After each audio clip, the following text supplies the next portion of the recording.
Thanks so much.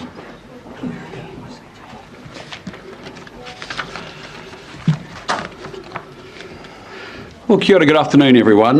With me today is our great Education Minister Erica Stanford, who is joining me to make a pre-budget announcement that is a substantial investment in our children's futures. Because the education of our children, frankly, is at the centre of all of our hopes and dreams for the economic future of our country. This government's relentless ambition to grow the economy is not achievable without making education of our children a total priority. Investment in our children is an investment in the economic prosperity of our country. And I'm very proud that a lot has changed in our education agenda in the past year, because at last our kids are reaping the benefits of our plan to teach the basics brilliantly. We've already brought in 1 hour of maths and reading and writing. We've got no excuses, no exceptions. We have removed the distraction of cell phones in classes. Our structured literacy program means our kids are now taught to read the way that we were, effectively with phonics, and parents can now look at exactly what their child is learning through the parent portal that Erica launched a few weeks ago. This government has achieved all of that in just under a year and a half, and because we had to. We're facing a total failure of our children through an education system that was not delivering anything except shocking achievement levels. It was failing our children, and we were not going to allow that to continue. In August last year, you may remember we announced we were fast-tracking a new maths curriculum, one that had a record of success in schools across the OECD, including Australia and Singapore. The Make It Count program upped the standard of those who wanted to teach the subject, and we made a $20 million investment in professional development to go with that. Today I'm proud to announce that Budget 2025 invests nearly $100 million so that every child needing help with mathematics gets the early intervention and targeted support that they need to succeed. And with that, I'll hand over to Erica to talk a little bit more about the announcement. Great, thank you, Prime Minister. As you'll have heard, in August last year, after some concerning maths results, we launched the Make It Count action plan to transform maths education and to raise achievement in New Zealand. And the plan was part of our roadmap to making sure that 80% of our Year 8 students are at curriculum by 2030. Low maths achievement in this country, it wasn't a secret. And in 2021, you may remember the New Zealand Principals Federation said that alarm bells should be ringing when it came to maths achievement. More direction should be given on what schools are teaching and the best ways to teach it. That same year, the Royal Society for Maths report recommended an hour a day of maths. They recommended evidence-informed professional development for our teachers, access to high-quality curriculum-aligned resources, and a revised curriculum outlining exactly what should be taught each year. And in response to this, we have already introduced a clear and detailed year-by-year, knowledge-rich, internationally comparable maths curriculum, which is being taught in our classrooms from years 0 all the way through to 8 in maths today. Our Year 9 to 13 draft has been completed. In January, we delivered to schools approximately 830,000 maths books and resources for students and guides for teachers. Around 980 schools and over 15,000 teachers have received evidence-informed maths professional development to support the new curriculum and the teaching of structured maths. 3,000 students have already been involved in a Year 7 and 8 maths trial to accelerate their learning with 4 times a week tutoring and online supports to accelerate their learning. As you can see, we are a government of action, all of that in a year and a half. And we believe in getting targeted supports to our students early so that they're set up for success. So for that reason, I'm very proud to announce Phase 2 of the action plan to take maths achievement in New Zealand to the next level. Through Budget 2025, we're investing $100 million to ensure help with maths is available across all stages of primary and intermediate schooling so that children are getting the early intervention and the targeted support that they need to succeed, an approach that we're already delivering in writing and reading through structured literacy. We've heard from the sector for years that this sort of intervention is required for maths. So from next year, we'll be introducing a maths check in the students' first 2 years of schooling. Very similar to the phonics check for literacy, the maths check will identify students with additional needs so that we can put targeted supports in place right at the start of a child's learning journey. For the first time, we will be getting consistent quality nationwide data to drive investment decisions to ensure we're investing into raising achievement. I'm also announcing that 56 million will fund the equivalent of 143 new full-time maths intervention teachers to provide targeted small group maths intervention teachers to provide students with the help that they need so that they can achieve at curriculum level. This is again very, very similar and equivalent to what we've rolled out for structured literacy. This year also we piloted a tutoring intervention for the 3,000 children at intermediate school who've not been able to benefit from 6 years of the structured maths at primary school. An intervention at intermediate was vital to ensuring those young people were experiencing success at high school. And early indications from the trial show that it's been hugely successful at raising achievement in a very short period of time. So today I'm announcing that $40 million of our $100 million investment in maths will roll out this pilot to fund targeted small group maths tutoring and online tutoring tools for up to 34,000 Year 7 and 8 students who are behind in their maths each year from Term 1 2026. This initiative ensures that students get a foundational numeracy they need to be confident in NCEA and life beyond school. All of these initiatives will also be introduced in Te Reo Māori for students learning in a bilingual unit or at kura kaupapa, so that students learning in Te Reo Māori have the same access to resources and that raising achievement and support as everyone else. This comprehensive investment across primary and intermediate will see more students getting the support they need when they need it. Our work program is, as you know, defined by pace, clarity and outcomes, and we're delivering exactly what we said we would: more support to students and teachers in the classroom to raise achievement. My message to parents is that we are laser focused on ensuring that your children are getting the support they need to make sure that they are confident mathematicians, and when they stumble, we will intervene early to make sure that they are confident in their abilities. My message to teachers and principals is thank you for your feedback and suggestions on the extra support you need in the classroom. We have listened and we are delivering. The system-wide boost in mathematics education is a game changer and it will raise achievement in our schools across the country. Back to you, Prime Minister. Thank you, Erica, and thank you for your passion for what we're doing, which is teaching our kids the basics brilliantly. Before we go to questions, can I just run through my movements for the week? I'll be in Wellington today, Tuesday and Wednesday, in Hawke's Bay and Gisborne on Thursday, and in Auckland on Friday. In the House this week, on Tuesday we'll be finishing up the annual review debates. On Wednesday we'll be wrapping up the committee stage of the Social Security Amendment Bill, and on Thursday we'll be having extended hours in the morning to do the first reading of the Ngāti Hawa Claim Settlement Bill and the remaining stages of the Ngā Hapu o Ranganui Claim Settlement Bill. With that, we're happy to take your questions. Prime Minister, do you have any comment on the gendered attacks on the Minister of Finance in the Sunday Star Times newspaper? Yeah, look, I mean, I have to say on this pay equity issue, I've got two issues. One is there has been a huge amount of scaremongering and disingenuous presentation of what this amendments to the bill have actually been about. I've seen Labor Party emails out saying that we're actually cutting pay for women. There's nothing further from the truth. Equal pay remains, no change. Pay parity remains, no change. Collective bargaining remains, no change. Settlements that have already happened under pay equity, no change. So I want people to be clear about that, because what we're talking about is pay equity in particular. The second thing I would say is that I think it's been incredibly disappointing to see gender-based abuse over the course of the weekend.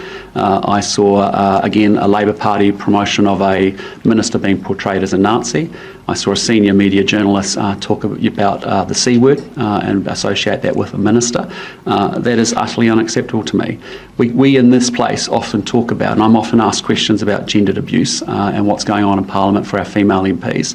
And yet we have that conversation. The same people that raise those issues ultimately end up continuing to prosecute the gendered abuse that we're seeing. So I think, by all means, tackle the issue, debate the content and the substance of pay equity.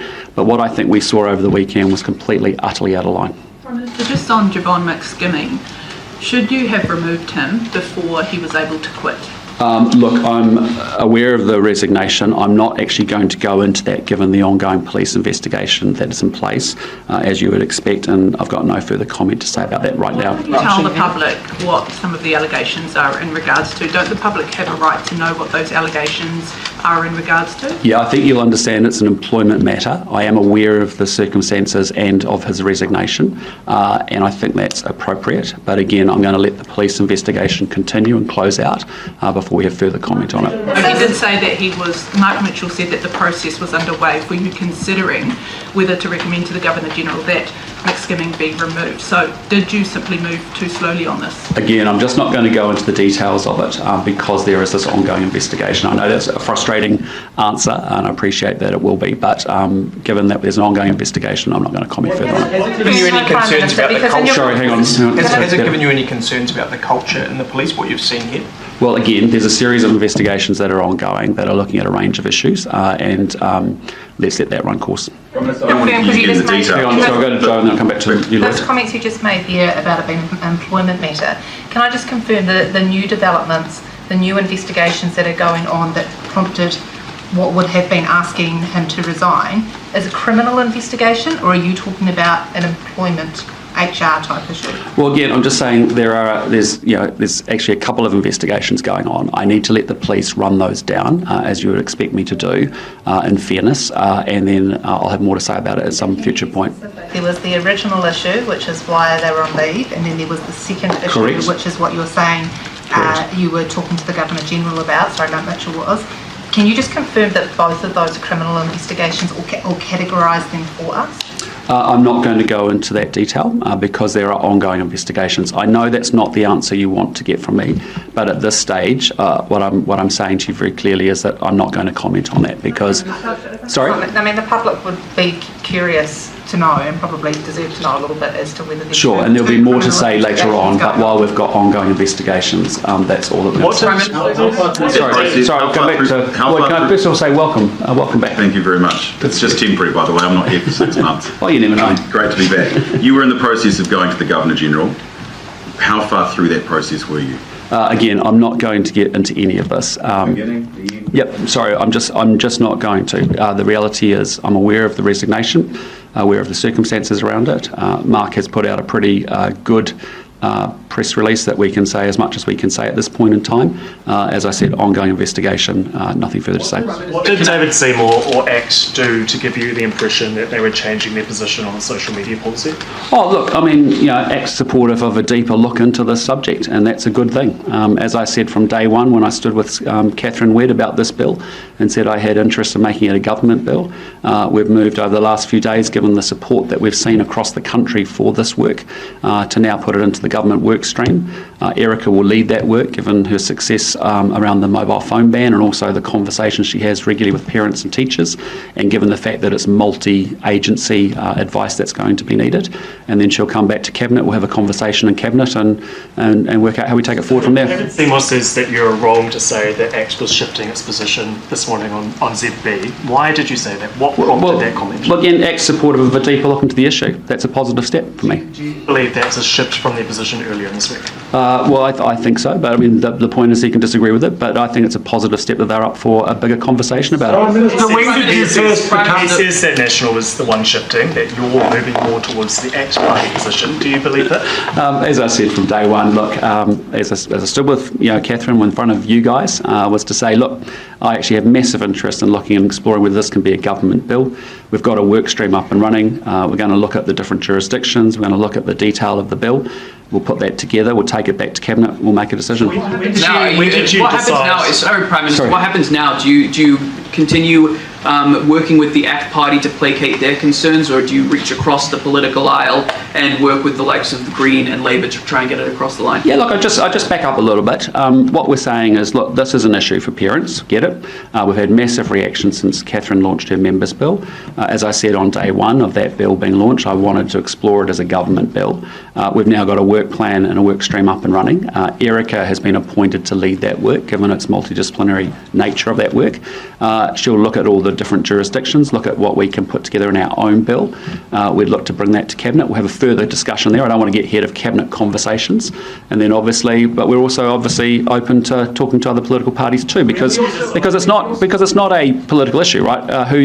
Which parents, of these kids that voted for which party is irrelevant. This is a New Zealand issue. We also saw over the weekend ACT trigger the agree to disagree clause, which is in their coalition agreement. How would you characterise your relationship with the ACT party now, especially given that David Seymour is soon to take over as Deputy Prime Minister? Yeah, look, I mean, as I've said from day one, we're in a multi-party coalition, just like I see in Western Europe. Go to the Netherlands, go to Germany, go look at how MMP works up there. You've often got four-party coalitions more. Doesn't sound very cosy, Prime Minister. No, hear me out. I know you want to get to the drama, but the point is very clearly, we are very aligned around the vast majority of things. But it's quite okay. I wanted to make sure that we enhance public safety with any firearms legislation. I've said that consistently to you when you've asked me questions about it in the past. A Cabinet paper came forward for discussion at Cabinet. A Cabinet decision was made. ACT disagreed with that position, and as a result, we vote to agree to disagree. It's not emotional. It's just purely mechanistic in terms of how we actually manage any differences. That's a big issue for them, and we have a different view as a Cabinet around that issue. So enabling them space to be able to actually differentiate it in the way that they have, that's fine. Given ACT's strongly held view on all that. Given ACT's strongly held view on that and the registry on firearms. Yeah. Do you have any concerns about Nicole McKee sort of eroding your intentions for that policy set while being minister? No, not at all. As I've said to you through the whole of every time you've asked me questions on firearms, we want to make sure we're doing everything we can to enhance public safety. Our Cabinet's view is that the firearms registry has been a positive move. When we look at the impact of strawman sales getting through to illegal guns getting through to criminals, that's a good example of it working well. There's just a difference of opinion here, and in a coalition government made up of three parties, invoking an agree to disagree, it's quite okay. We've done it several times already with both New Zealand First and with ACT. You don't think another minister needs to handle it, one that's not of the party that disagrees with it? No, I think it's fine. Yep. When did you decide to add the social media work to the government's program? Sorry? When did you decide to add that social media work to the government's agenda? Well, I signalled it pretty strongly when I was standing with Catherine Wedd, last week when we talked about her members' bill, and that was the point. That was the point. I said that I wanted to have a government, explore a government bill, and that's what we're doing. Minister, when were you first aware of the group B416? Sorry. When did you first become aware of the group B416? What is the relationship between your office, the government, and the group B416? Look, they're people that I've known for a long period of time. We've spoken about this issue. It's something personally, as I said on the weekend, I've been very passionate about. For me, I came into this topic and this issue before I came to politics, reading Jonathan Haidt's book from 2018, The Coddling of the American Mind, and then I also actually got to meet Jonathan Haidt when he came out to New Zealand in 2019. So it's something that I've always had quite a lot of passion about. I know Erica has the same position, and do you personally know the people who are running B416? I know. Yes, I do. Yeah, I do. And the point is that they've done some really good work as parents and concerned and parenting experts. And if you were at that event yesterday where you heard the accounts of the young person and the medical professionals that are involved in this issue, it's pretty sobering stuff. And so the point is, I'm proud of that association because I think it's a good example where there's desire coming from the community. There's also a government that wants to do something in this space and explore doing something in this space. It looks like a fairly elite slice of the community. Well, it's a group of concerned parents and parenting experts and business leaders that actually want to do something about it. And as I've said to you many times before, I believe there are three big actors in our society: government, business, community. They all actually do different things. They're complementary, and when they work together on our challenges and our opportunities, that's a good thing. What would you say to people who say that you made that announcement yesterday to distract from the pay equity issues? No, I made that announcement yesterday because actually I wanted to formalise the work stream that this government has in social media. You may try to reach out to potentially suburban mums who may be interested in the social media work, but maybe put Jamie, that's a pretty cynical view of the world, my friend. Pretty cynical. I just say to you, we know that this is a big issue for parents. If you go out talking to parents and teachers and principals, as we do every single week, this has been something they have been raising with us for a long period of time. And it's a topic of conversation amongst parents, particularly with pre-teens, and actually I'm very proud of the fact that we're going to do everything that we can and we're going to try. We know that implementation is challenging. We know there's lots of challenge associated with that, but man, we owe it to our kids to at least try. Why did you announce a members' bill before you announced that it was going to be a part of a body of government work? Why choose to announce a members' bill beforehand without exploring those options and then making it public? Because actually there was a real appetite within parts of the National Party caucus to look at that.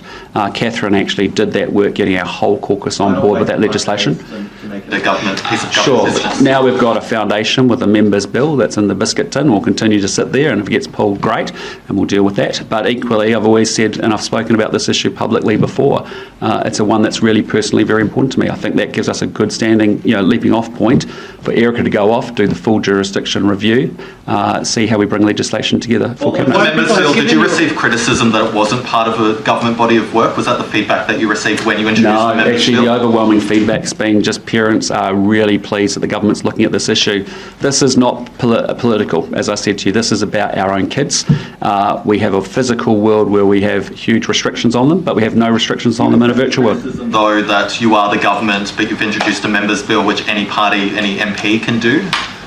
Well, we've put a members' bill together as a national party. It's a conversation we had as a national party, and I appreciate as Prime Minister. Now what I've said is I want to pick that up potentially and explore it as a government bill. We've got a wee bit of work to do before we can actually, get that back in front of our cabinet. That's the work that will commence now. Minister Stanford, just a question for you. You're the one who's in charge of social Sorry, media. go to Lloyd and then come. Minister Stanford, you're the one who's in charge of this. Do you think the bill, as it is written right now in its current form, would be a good law?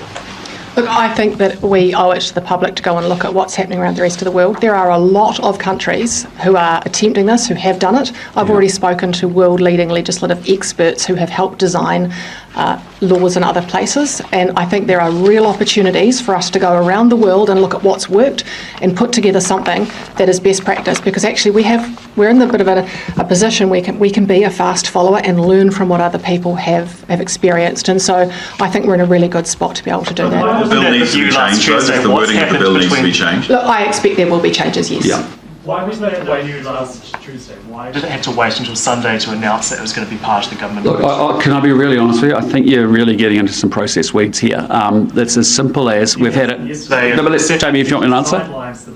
No, I just say to you, what we had is a members' bill where we actually worked this up as a conversation within our National Party caucus over probably 12 months or so, right? We discussed it in quite a lot of detail.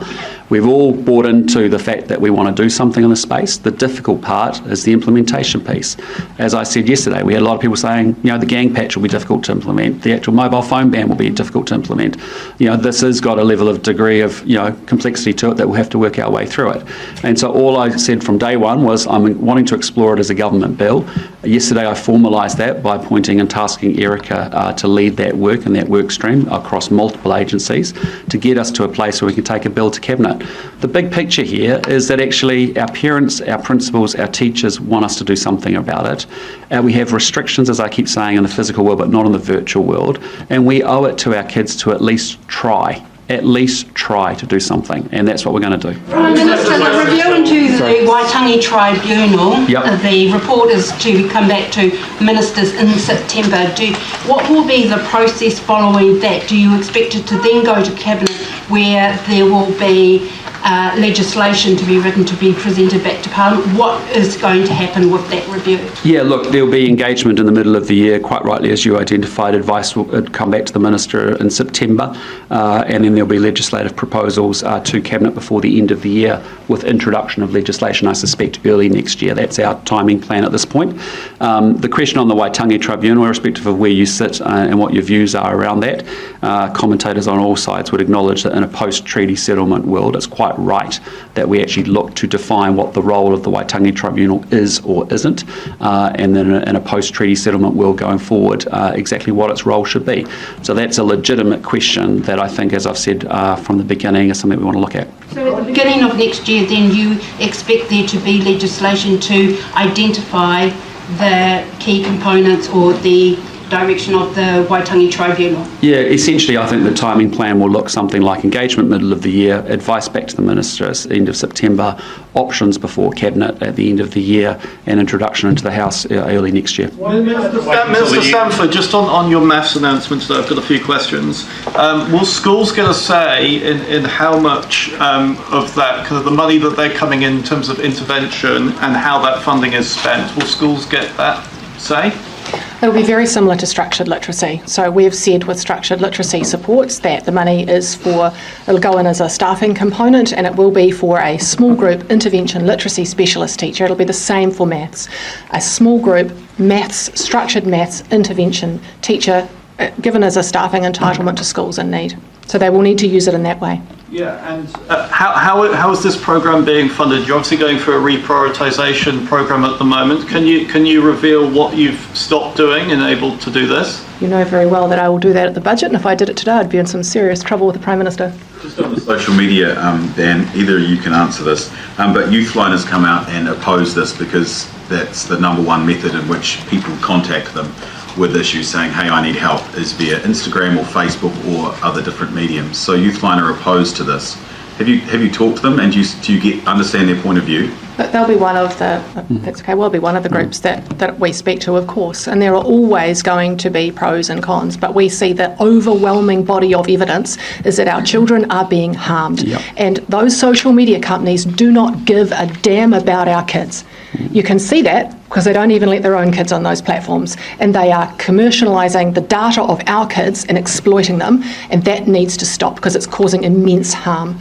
Harm extends beyond the age of 16? Sorry? Do you think that harm extends above the age of 16? Oh, I'm sure it does, but all the research would suggest that if you think about brain development to pre-teens and up to 16, actually giving our kids a beat of time before they actually engage with social media wouldn't be a bad thing. And so there's the evidence around cyberbullying, the evidence around exposure to inappropriate content, the evidence around social addiction, which is what parents, teachers, and kids themselves tell us is what they're wrestling with. That's what we want to try and solve for. Your strongly held views, I mean, does it give you any reason to change your own social media use? I mean, you're all over TikTok. No, I use every social media channel I possibly can to get my message out to New Zealanders, and that's what we'll continue to do. Minister the redress for survivors sorry, Thomas, I'll come to... Sorry, go Thomas. Disappointed in the redress, saying that they really wanted to hear about the independent rōpū, and they also are saying, some of the criticism, that it's just more of the same with a little bit more pūtea. Well, actually, the investment is more than $750 million, the single largest investment into redress in this country's history. It is significant. Look, and we did take note of what the Royal Commission had said in moving the redress scheme to a place that is more of a system. One application, one person that you deal with, one common payment framework, and increasing the amount of claims that we can get through. It's not to say that in the future, after 2027, when there's a review, that we don't make a change to move it further towards an independent entity. But for now, we had to prioritise something that we could do now, today, for survivors that gives them certainty and clarity, and make sure that we get those top-up payments and that equitable payment out to them, because it's something we heard loud and clear from them. Then what do you say to the criticism that you're putting budget before survivors of abuse? I would say that this is the single largest investment into the redress scheme. $774 million, not only into the redress scheme. Let's not forget that a big proportion of that is also into making sure we're strengthening the care agencies so that we're stopping young people going into care. And if they are in care, they have a much better service. And so there is a huge amount to this. We've already had people who have rung up and applied for their top-up payments. For all of the people that are, and I know they're disappointed, and we always knew that they would be, because we can never take away the pain. But for all of those people, there are a lot of people who are also going on, logging in, applying for their top-ups, being paid, receiving their redress. Minister, why do people have to wait until the budget to find out how much money is being cut from the pay equity settlement contingency? Why can't you release that information now that the law has passed? Because it's budget sensitive, as I've said before. Primary. Sorry, disclosed at this post-cabinet budget sensitive. You make the choice about what is budget sensitive and what isn't. You've announced a budget sensitive figure in this post-cabinet press conference today. You could equally disclose the amount of money that you're saving from pay equity. Surely, but the impact of these costs are budget sensitive. What we have said, as you heard us say last week, is that we are totally committed to pay equity. We've put money aside to deal with pay equity claims in the future, because sadly there will be claims that need to be paid out. We continue to uphold the claims that have already been progressed and obviously settled. We do think the costs, as we look at the forecast, will be less than what was previously planned, and that will be revealed in the budget. Though who feel anxious, I guess, knowing that their wages will not go up as much as they've been expecting, but they have to wait another 10 or so days to find out just how much money they'll be short by. No, I disagree with that assessment. I think that's what I'm talking about with respect to being a little bit disingenuous and some scaremongering going on. Yeah, what we're talking about here is pay equity. We are making sure that after having had a 2017 piece of legislation, which was actually pretty clear, we saw a Labor government take 3 years and make it pretty complex and challenged. And as a result, there are legitimate questions that we want to tighten up on. That's what we're doing here. You can save money for the government is by ensuring that those wage claims, those pay claims, are not as high as they were previously. You accept that? Well, what I've said to you is that we are tightening up some of the criteria to make sure that pay equity is not seen as a backdoor to bargaining, but is actually focused on sex-based discrimination. That means that those pay claims will not be as high as they were under the previous regime. That has to be a fact. Well, that's what we have said to you last week, that we suspect that the cost associated with any pay equity claims will be less than what was previously forecast. I've said that to you publicly last week. But the reason give that information, why can't you give that figure to the people who are affected by it? Because they know that their pay equity claims are not going to be as generous as before, but you're not allowing them to see how much less generous than before. Well, what I say to you, it will be revealed at the budget when we're looking at the totality of our fiscal situation. But I do want to be really clear. We've said we've got to get a hierarchy of comparators in place. That's what the 2017 legislation had in place. When we see librarians being compared to fisheries officers, admin workers to civil engineers, that says to us that actually that's a pretty loose comparator set. That those jobs are not equivalent or the same. We want to be able to think about how we do that in a very thoughtful kind of way with a hierarchy of comparators.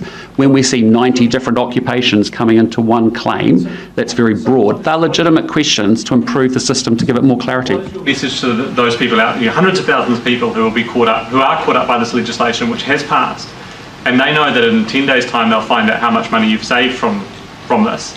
But they don't have the right to know that now, despite the fact that it's their wages that is delivering your saving. But they don't know the figure by which. But even Thomas, even in this conversation, you're mixing up concepts around equal pay, pay parity. We're talking about pay equity here, not bargaining, right?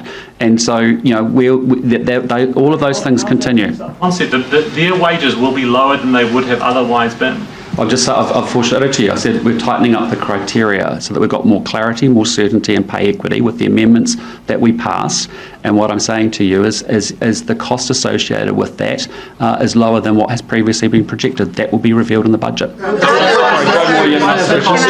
Just a clarification and then a separate topic, if I may. Erica, in terms of the work that has been done that you're doing around social media, David Seymour had indicated last week there was a letter from one of the ACT MPs to the Education Select Committee about wanting to have an inquiry. Is it possible that those two things would both happen, or does the work that you do now mean that inquiry wouldn't be voted on by the Education Select Committee, or wouldn't be necessary? Look, it's something that I actually haven't considered, but I'm going to be putting together a ministerial advisory group of experts from around the world, including Australia and the EU, and here in New Zealand as well, and we will be getting some of the best brains together to help inform this policy, and I expect that will be the vehicle that helps us put in place the Cabinet paper. Minister, can I just ask on the announcement on Friday around state care abuse? Yeah. During your apology in November, you very specifically said, quote, "I want to assure you it is our intention to have a new single redress system operating next year." The decision was made by Cabinet not to do that, and a lot of people feel let down by that. What do you say to those people who feel let down? Well, look, I mean, we did actually consider setting up an entirely new system. The reality is it's incredibly time consuming, it's expensive, it's disruptive. What we decided to do, given people have been waiting an awful amount of time to be able to get any redress out of the system, we decided that we would work to improve the current system. We're doing that by making sure we lift the case management from $13.50 a year up to $21.50 a year. I appreciate there'll be survivors that we're disappointed with that, but our assessment was they've been waiting a long time. By the time we go through a time-consuming process to set up a new redress system, that just didn't feel very fair. Now, I appreciate there'll be a different view on that, but we think we can make the investments to actually improve that investment. Sorry? Did you overstep and make a promise you couldn't keep? No, we that? considered the option really closely, and we made a decision that actually that would be more time consuming, take a long time to get in place, and may or may not necessarily be that much better than anything else that we, by working on to improve the current system. We chose to improve the current system so that people who've been waiting a long time can actually get the settlements and the redress they deserve. Now the situation where you've got survivors who are saying that they are having to go to the system that is responsible for their abuse to ask for redress because there is no new independent system. Can you appreciate how difficult that must be for those survivors? Yeah, I can, and I can also appreciate that for those that have waited a long time for the design of a whole new redress system, which we evaluated. That was our starting position. We looked at that really closely, but we made the determination that actually we think we can improve the current system and actually do a better job of streamlining it, actually staff it up and make sure that we get that case management, that individualised service that treats people with dignity and respect. We think we're better to keep powering through that work and improve the system dramatically rather than try and invent a whole new system. Lastly on that, and you must have got a lot of feedback on that one. What have people been saying to you? They must be pretty upset. No, I've had a variety of different feedback, because you remember, you know that the people who you hear from are the people who are unhappy. But actually there are a whole lot of people, and I don't have to figure the hand and get it to you, the figures of people who have already rung, who have already put their claim in for their top-up, who are engaging with the system, and there will always be people who are unhappy, and we always acknowledge that. But what I want to say is that when people come forward, it will feel, we want it to feel like a single system. This will be working together as a system. There will be a common payment framework. You will not have to go to multiple agencies. It'll be one case officer, one payment framework, one entry. It will feel like a single entity. And it's also not to say that we, after 27, when we have our review, that we don't take a step further from where we are going into something more independent. But this is what we can do now to give clarity and certainty and surety to those people that they can get their redress in a timely way with the respect that they deserve. Okay, two more questions, Mark and then Laura. Prime Minister, you say fisheries officers, librarians shouldn't be compared. Do you think fisheries officers have it harder than librarians, deserve to be paid more than them? No, just be really clear. We're talking about pay equity because I think people are deliberately or unconsciously mixing up concepts, right? So what pay equity is about is looking at predominantly female workforces and ascribing a value to a value of similar work or work of a similar value from into another sector. And those comparisons where you have an admin worker being compared to a civil engineer or a librarian being compared to a fisheries officer, are they really the like-minded comparators that there should be? And so all we're doing is what we had proposed in the 2017 legislation as a hierarchy of comparators to help guide that, to make sure that we're getting more relevant comparators in place. Minister, the documents you've got in front of you, did you send them to your private email account to print them out? Or too soon, my friend, too soon. Oh, Mark, you're such a nice guy. That was just mean. Oh, I've never seen that side of him before. It breaks my heart. Just like, jeepers. Will you and your ministers be accepting the pay rise on July 1, or given the fiscal environment, would you put a freeze? Again, as we've talked about this before, our pay, you don't want MPs, ministers, prime ministers involved in pay setting. That's done by an independent remuneration review, and we'll leave it at that. No, sorry, I understand that that's not decided by you, the pay rises are not set by you, but during the COVID era, given the economic environment, Jacinda Ardern made a decision to put a pay freeze on herself, her ministers and top earning public servants. I wondered whether that was something... Yes, look, I understand there's been different interventions at different times over the last 25 years, frankly. What we're doing is we'll follow the advice of the Independent Remuneration Authority and we leave it with them to actually deal with that issue. Are you comfortable that you're going to be getting paid $12,000 more? Again, I leave those issues to the Independent Review Authority. That's the right place for it to sit. You see in other countries where politicians get involved in their remuneration, that is not something that we want to see here in New Zealand, and as a result, we leave it with those authorities. Ask you how you feel about that, given how households are feeling. Well, as you know, I've said that I will be giving away increments of my salary as I have talked about this in the past. Okay, Tom, you get the last question, mate, just because you've got a great voice. Oh, thank you. Or radio. Just be... Appreciate that, Prime Minister. Just circling all the way back to Javon McKimming, I know obviously you don't want to go into the details of the allegations, but I'm wondering, can you at least provide us with when you were personally informed? Give us, we're talking in the last week, last month, etc., when you were informed of these new allegations? Yeah, Tom, I'm really sorry I'm going to disappoint you. I've got nothing further to say given that ongoing police investigation, apart from I'm aware of the resignation, I'm aware of the circumstances, but I'm not going to go into that while there's an active police investigation ongoing. No, I'm not going to touch it. Thank you very much. All right, guys, have a good week.